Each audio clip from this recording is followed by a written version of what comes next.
نحمده ونستعينه ونستغفره ونستهديه ونعوذ بالله من شرور أنفسنا ومن سيئات أعمالنا. من يهده الله فلا مضل له ومن يضلل فلا هادي له، وأشهد أن لا إله إلا الله وحده لا شريك له، وأشهد أن محمدا عبده ورسوله. أما بعد، فإن خير الكلام كلام الله، وخير الهدي هدي محمد صلى الله عليه وسلم، وشر الأمور محدثاتها، وكل محدثة بدعة، وكل بدعة ضلالة، وكل ضلالة في النار. On a parlé du troisième pilier ou du deuxième pilier de l'iman, qui est l'iman bil malaika, de croire en ses anges, d'avoir l'iman en ses anges.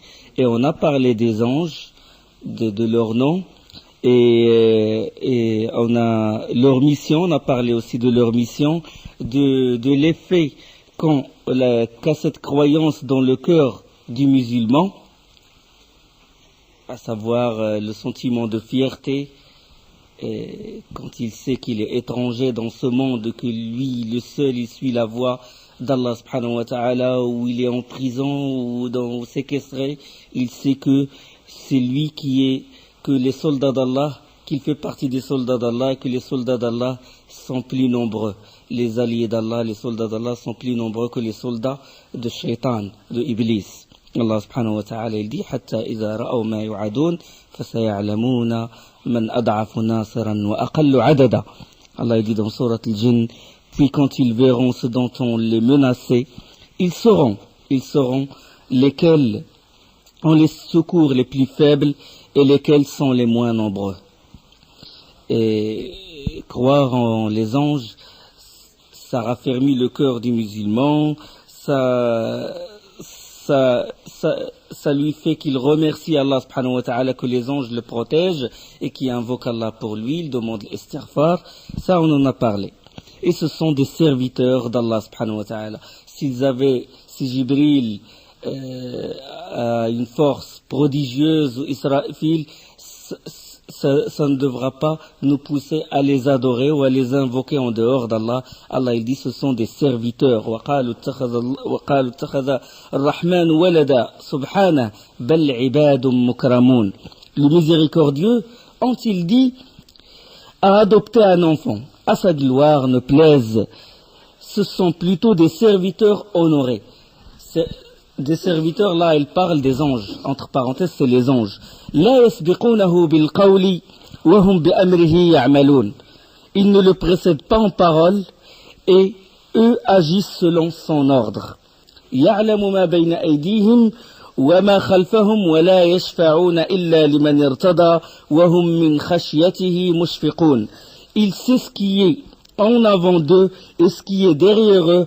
Il n'intercède que pour qui il agrée. Il n'intercède que pour qui il agrée, entre parenthèses Allah subhanahu wa ta'ala, et de par leur crainte de lui sont dans l'appréhension. وَمَنْ يَقُلْ مِنْهُمْ إِنِّي إِلَهٌ مِنْ دُونِهِ فَذَلِكَ نَجْزِيهِ جَهَنَّمَ كَذَلِكَ نَجْزِي الظَّالِمِينَ. Qui d'entre eux dira, je suis un Dieu en deçà de lui, celui-là, nous le rétribuerons de la Géhenne, ainsi rétribuons-nous les injustes. Donc les anges, malgré leur force prodigieuse, malgré leur pouvoir, ils ne peuvent pas dire que ce sont des divinités. Allah, il dit, qui d'entre eux dira, je suis un Dieu, et jamais ils ne diront ça. Qui d'entre eux dira, je suis un Dieu, en deçà de lui, celui-là, nous le rétribuerons de la Géhenne. Donc ce sont des serviteurs d'Allah subhanahu wa ta'ala, serviteurs honorés, et ils n'intercèdent pas d'eux-mêmes en faveur de quiconque. C'est Allah subhanahu wa ta'ala qui les autorise d'intercéder en faveur de ses serviteurs. Ça implique le pouvoir absolu d'Allah subhanahu wa ta'ala. Maintenant, on va parler des livres. Croire en ces livres, croire aux livres d'Allah subhanahu wa ta'ala. Donc, croire en ces livres comporte quatre choses. Qu'Allah a vraiment fait descendre des livres à ses envoyés. Donc il a envoyé des envoyés, des prophètes, et il a fait descendre sur eux des livres. Il l'a vraiment fait, subhanahu wa ta'ala. Deuxième chose, croire aux livres. Là, croire aux livres globalement et croire en ces livres en détail, ça veut dire croire aux livres qui sont nommément mentionnés dans le Coran, comme le Coran, la Torah, qui a été révélée sur Moussa alayhi salam, l'Injil sur Jésus, sur Isa alayhi salam, Zabour sur Daoud, Suhuf Moussa, les feuillets, les documents qui ont été révélés à Moussa et à Ibrahim alayhi salam. Donc, on doit croire en ces livres-là. Sinon, il y a d'autres livres, Allah ne nous a pas informés des autres livres. Il nous a informés de ces livres-là. Il y a aussi croire que le Coran, la troisième chose, croire que le Coran est le dernier livre. Il y a l'Ancien Testament, il y a le Nouveau Testament, et il y a le dernier Testament. Il y a le Coran, le dernier. Et croire aux lois qu'il comporte, croire que ces lois, les lois que comporte le Coran, ont abrogé les lois que comportent les autres livres saints. Donc Allah avait donné la responsabilité, avant il avait donné la responsabilité aux moines et aux rabbins de préserver, de garder leurs livres. Inna anzalna at-Tawrata fiha huda wa nur yahkumu biha an-nabiyyuna alladhina aslamu. Allah il dit dans Surat al-Ma'idah, nous avons fait descendre la Torah dans laquelle il y a guide et lumière. C'est sur sa base que les prophètes qui se sont soumis à Allah, ainsi que les rabbins et les docteurs, jugent les affaires des Juifs, car on leur a confié la garde du livre d'Allah. Inna anzalna at-Tawrata fiha huda wa nur yahkumu biha an-nabiyyuna alladhina aslamu lilladhina hadu wal-rabbaniyuna wal-ahbar bima istuhfizu min kitabillah wa kanu alayhi shuhada. Car on leur a confié la garde du livre d'Allah et ils en sont témoins. Dans la suite du verset, Allah il dit, ne craignez donc pas les gens, mais craignez moi et ne revendez pas ou ne vendez pas mes enseignements à vil prix.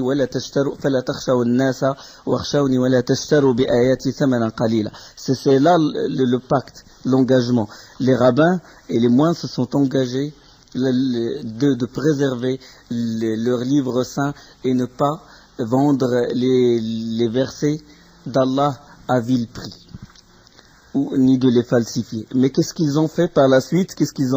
Ils ont rompu ce pacte et ils ont falsifié, changé selon leur passion. Ils ont falsifié, interdit certaines choses qu'Allah a autorisées, autorisé certaines choses qu'Allah a interdites, selon leur passion, selon leur but, soit l'argent, soit le pouvoir, soit autre chose. Allah subhanahu wa ta'ala يقول فبما نقضهم ميثاقهم لعناهم وجعلنا قلوبهم قاسية يحرفون الكلم عن مواضعه ونسوا حظا مما ذكروا به. Et puis à cause de leur violation de l'engagement, nous les avons maudits et endurcis leur cœur, ils déplacent les paroles de leur lieu.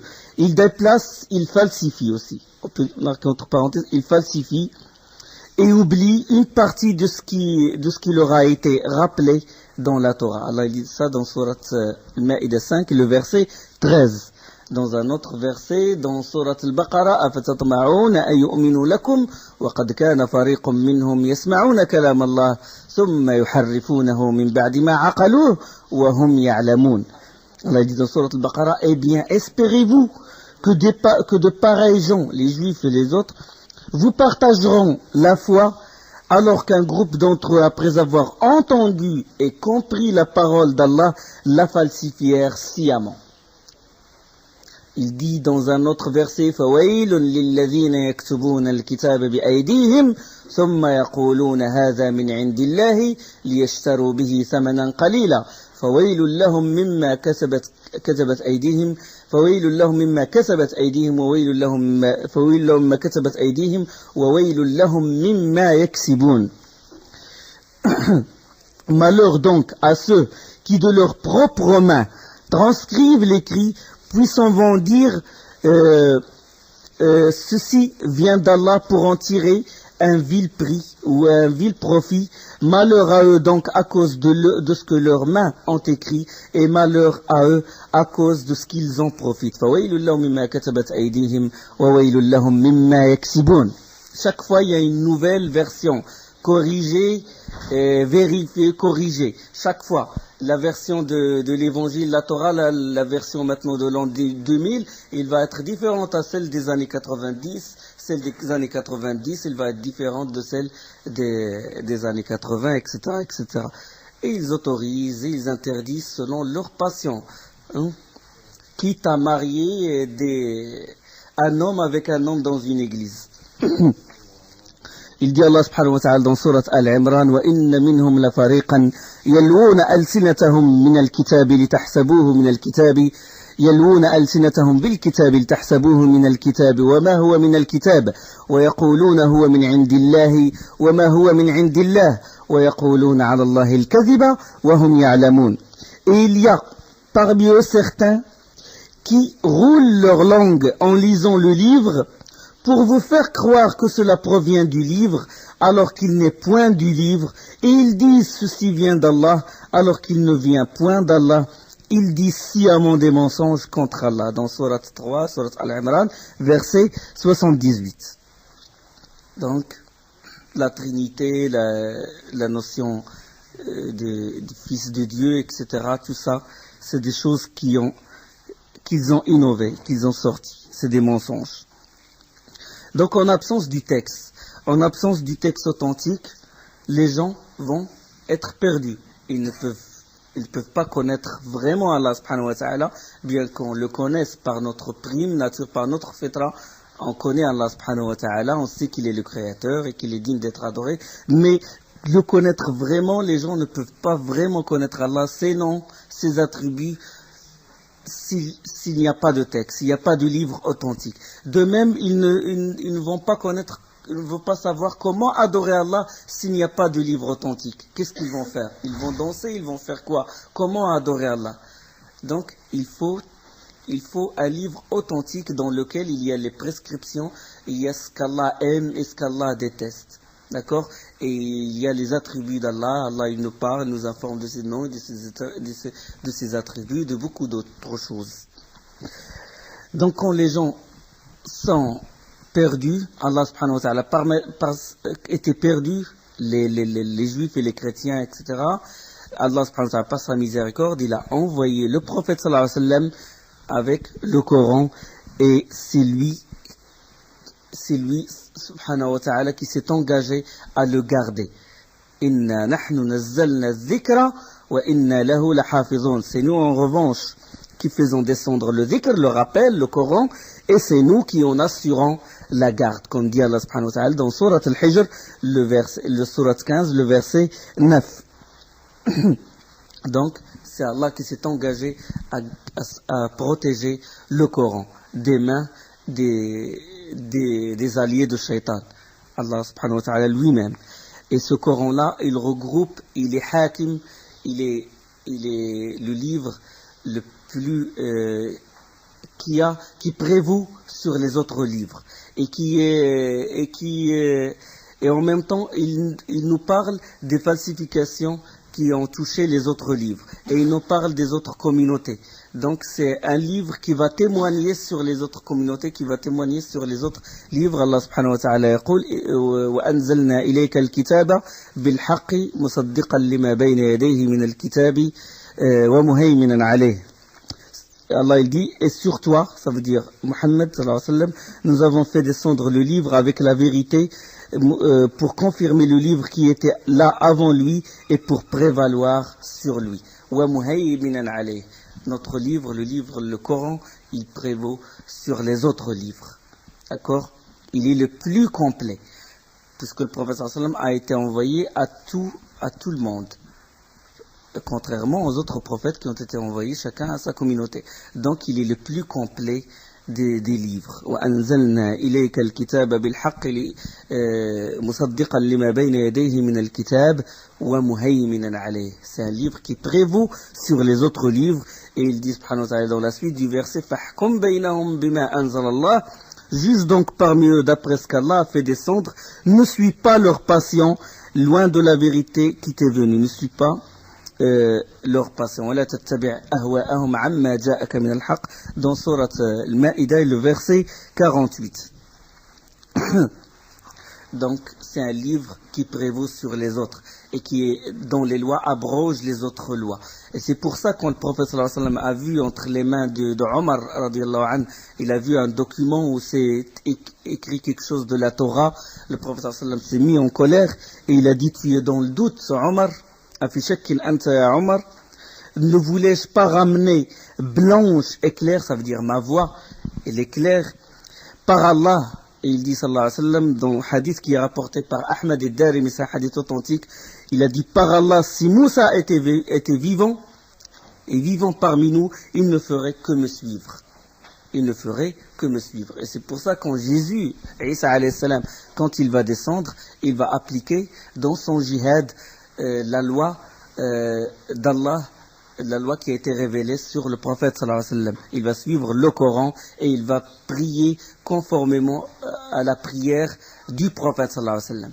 D'accord, il va suivre Shari'at Rasul sallallahu alayhi wa sallam, puisqu'il n'y a pas de législation après la législation du prophète sallallahu alayhi wa sallam. Donc c'est ça, c'est le livre que tout le monde doit suivre.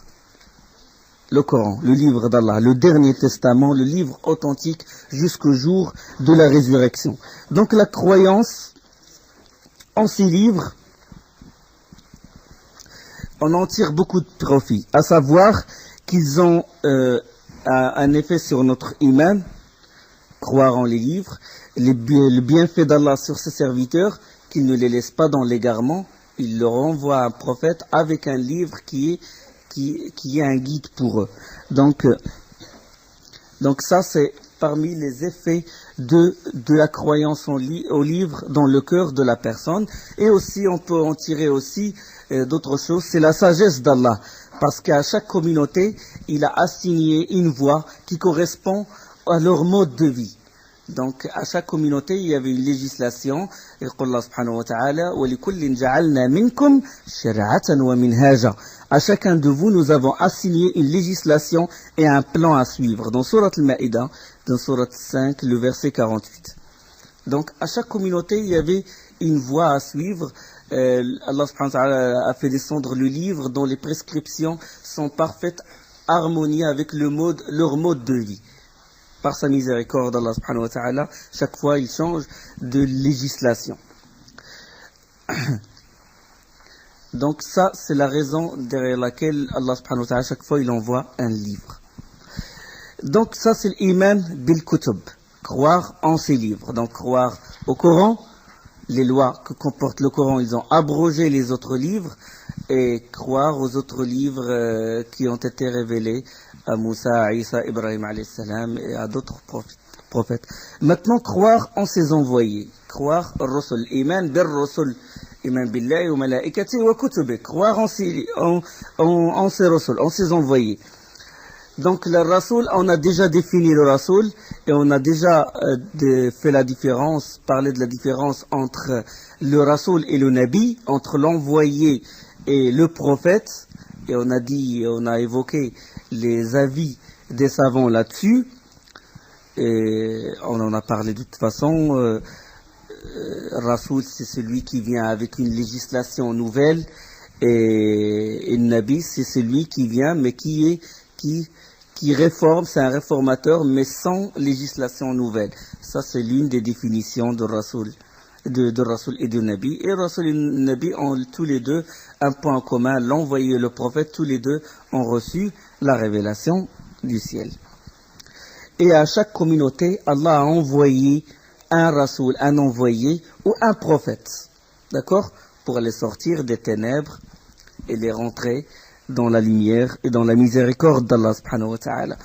وَمَا أَرْسَلْنَا مِنْ قَبْلِكَ مِنْ رَسُولٍ إِلَّا نُوحِي إِلَيْهِ أَنَّهُ لَا إِلَهَ إِلَّا أَنَا فَاعْبُدُونَ. Nous avons envoyé dans chaque communauté un rasoul, un messager pour leur dire adorez Allah et écartez-vous du tarout. Ça, c'est un autre verset وَلَقَدْ بَعَثْنَا فِي كُلِّ أُمَّةٍ رَسُولًا أَنِ اعْبُدُوا اللَّهَ وَاجْتَنِبُوا الطَّاغُوتَ. Nous avons envoyé dans chaque communauté un rasoul, un messager, pour leur dire adorez Allah et écartez-vous du tarout, ça veut dire les fausses divinités. On va définir à la fin de cette risala ce que ça veut dire vraiment le tarout. Donc ça c'est dans Surat Nahl 16 et le verset 36. À chaque communauté, Allah a envoyé un prophète. Leur nombre, seul Allah connaît vraiment leur nombre. On ne connaît pas leur nombre. Le hadith qui est rapporté par l'imam Ahmad et par Ibn Hibban, selon Abu Dharr, que les prophètes sont au nombre de 125 000 prophètes, Nabi, et les envoyés sont au nombre de 313, ça veut dire au nombre des combattants de Badr. C'est un hadith qui n'est pas authentique, c'est un hadith qui n'est pas sahih. Donc leur nombre, seul Allah connaît leur nombre. Mais nous devons croire globalement à tous les envoyés et tous les prophètes. Et ceux dont les noms sont évoqués dans le Coran et dans la Sunna, on doit y croire avec détail. وَرُسُلًا قَدْ قَصَصْنَاهُمْ عَلَيْكَ مِنْ قَبْلُ وَرُسُلًا لَمْ نَقْصُصْهُمْ عَلَيْكَ.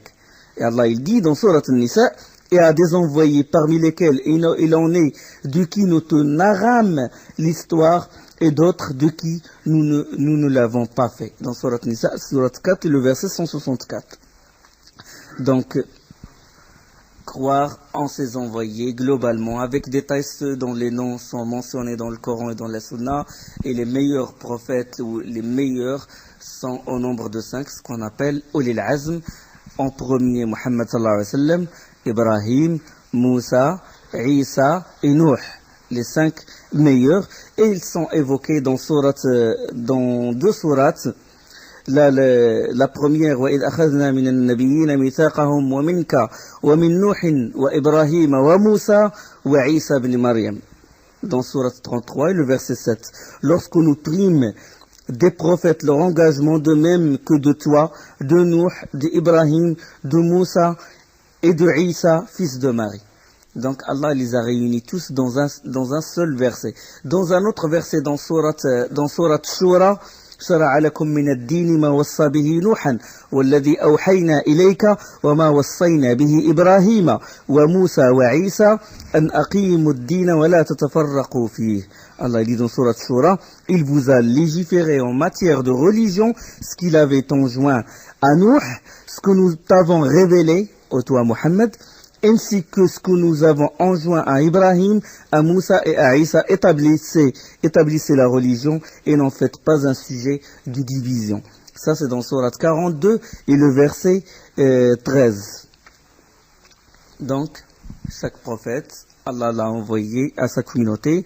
Donc, et croire aussi que ce sont des serviteurs d'Allah, ce sont des êtres humains. Croire que Muhammad, sallallahu alayhi wa sallam, quand on dit croire au prophète, ça veut dire croire que Muhammad sallallahu alayhi wa sallam est le dernier prophète. Comme le Coran, il est le dernier testament, le dernier livre.